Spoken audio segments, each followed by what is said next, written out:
Welcome to Dr. Akmal Makhdum's YouTube channel. He is a psychiatrist, social commentator, and author. Today we're going to be talking about the role of the media in relation to the crime that took place on the Lahore motorway with the mother of three, where she was gang raped. What are your thoughts on the reaction of the media? Yes, the question of the role of media is a serious one because media requires responsibility, knowledge, and a degree of sensitivity which I found extremely questionable. The thing was that the role of the media is to inform if it is in public interest, to analyze if it is in public interest, and not cause damage to those who are already damaged. And it should be in the context of the society that we live in. I found the role of media to be extremely sensational, extremely confrontational in terms of picking up issues and characteristically divisive. Just give us a few examples of these 3 points you just... So one example was that they kept on playing the video of the police officer who, in a larger discussion, had said that the lady shouldn't have gone out or should have checked this. Absolutely inappropriate. But what it did was they kept on playing it, and they kept on playing it, and they kept on playing it. And it created such a degree of lack of trust and faith in the law enforcement that had the Inspector General and others not, miraculously and with due diligence or beyond duty of diligence, if they had not captured the criminals and identified them immediately, that would have absolutely destroyed the reputation of the police and its attitude. But the point is that when you have such crimes, you need to have a degree of taking a moment of taking a breath. Right. Just pause there for a moment. You've said about the confidence within the police. Isn't that already extremely low? It's totally low. But the point is that what it does is that when you keep on highlighting one negative aspect, because the thing is that police did find the culprits. It had nothing to do with the policeman saying what he said. He apologized later on, which is good, but it was insensitive. Police didn't catch the culprits because the policeman had said that. They did it because it was a high-profile scenario and they, rose to the task.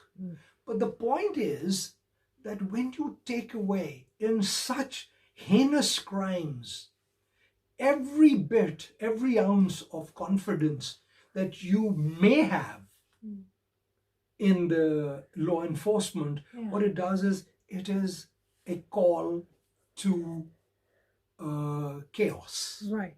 Because then people constantly start raising questions and so on. So I found that a bit irresponsible. Right. Now, just pause, if we pause there for a moment. But isn't this what media do? And we see this globally. This is not just a development world problem. The media, mainstream media in every single country, which I can understand languages of, this is what they do. They minimize the actual crime and the facts and the issues and make it something sensational and, like you said, completely irrelevant to the overall issue. But there is a point here that we are looking at our society, the society of Pakistan, in Pakistani community, where things are already in a free fall in terms of social decay. People are there who want to hold the thing together and transform it. They want to bring about a revolution for the better and grow the country in a different manner. But the thing is that moral decay, moral corruption, and moral degeneracy is such that the whole country is at this particular moment factionalizing. And so the only things that bring you together, these are those ideas. Ideas bring you together. Principles and slogans bring you together. But if you have certain institutions where you need to have confidence in, and whatever confidence there is, the media starts to destroy that confidence in those. The other bit I was extremely concerned about the role of media was that there was no real follow-up on the murder of the little girl. There was no real follow-up on the murder of the policeman who was run over by a feudal lord. There was no real follow-up in terms of the criminal history of these people. They knew the identity of this person, but they were more interested in the identity and the whereabouts and the scenario of the victim rather than the perpetrator. So it was actually the police who released the pictures and they took a lead in that.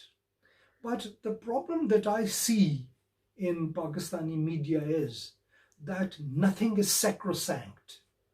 Whether it is fact, whether there is idea, whether there is ideology, whether there is any principle or an event that can form an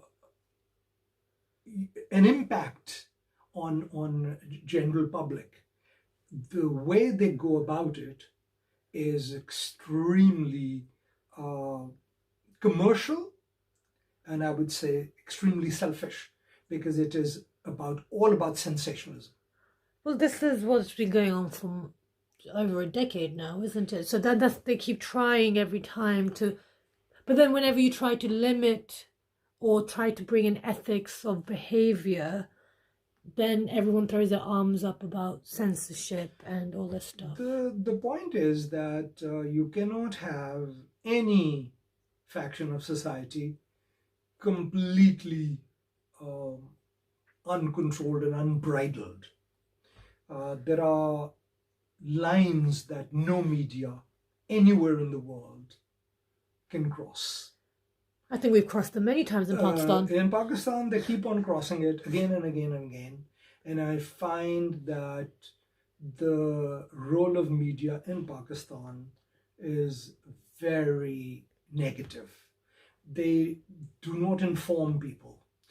What they try to do is they try to create more controversy.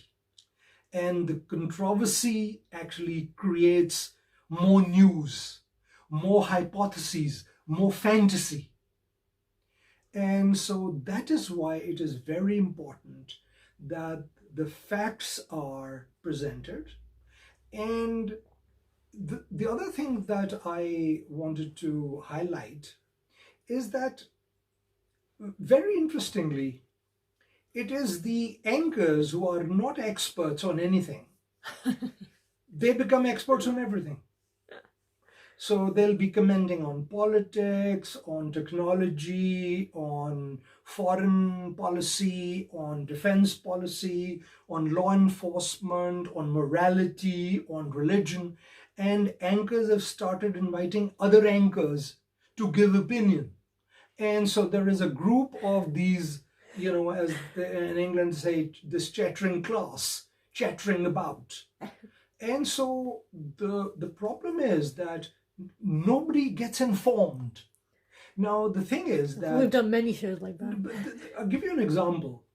Within 72 hours, in a rather primitive police force, and a backward police force, with, Punjab, 170,000 policemen and less than 500 mobile vehicles, and, handful of wireless systems and so on.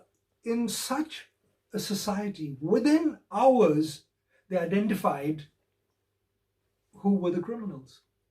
Now, this technology that they used, not a single media outlet has detailed and interviewed how the whole thing got captured.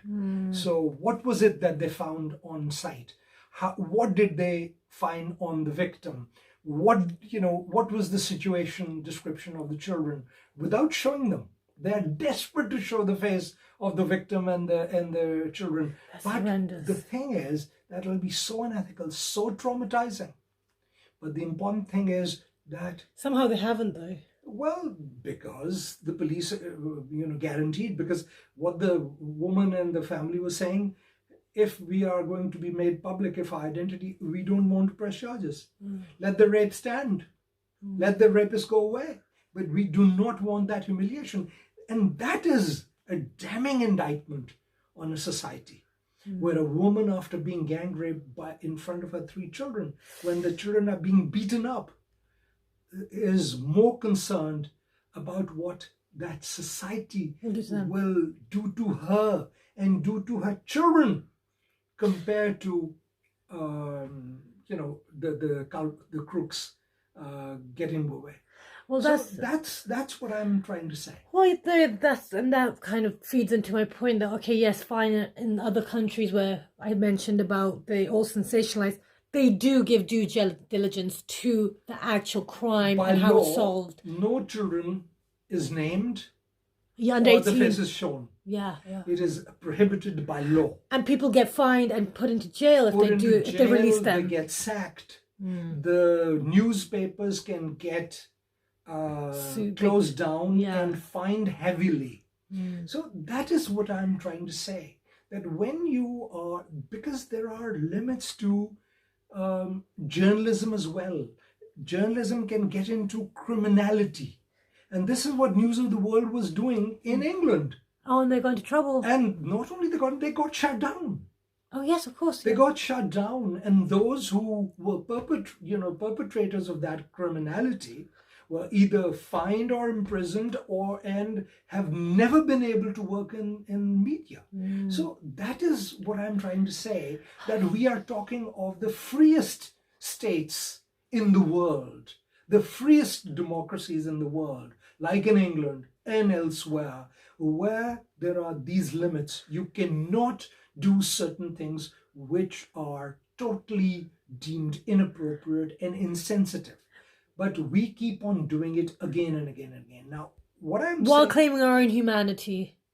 And that is the problem, that when the person who has got this microphone becomes so much in love with his own voice that he only wants to hear his own voice, and then he gets a coterie of people like him, and they chatter between themselves, and nobody is illuminated, nobody is informed. Nobody knows exactly how, with such brilliance, this crime was identified. And no one's probably talking about it either. And nobody's talking about that. And now what people are talking about is punishment. Okay, and that's where I'm going to stop you, because we will discuss that in our next video. Thank you so much for joining us. If you liked the video, click like, subscribe, and do comment. We will see you very soon. Thank you for watching.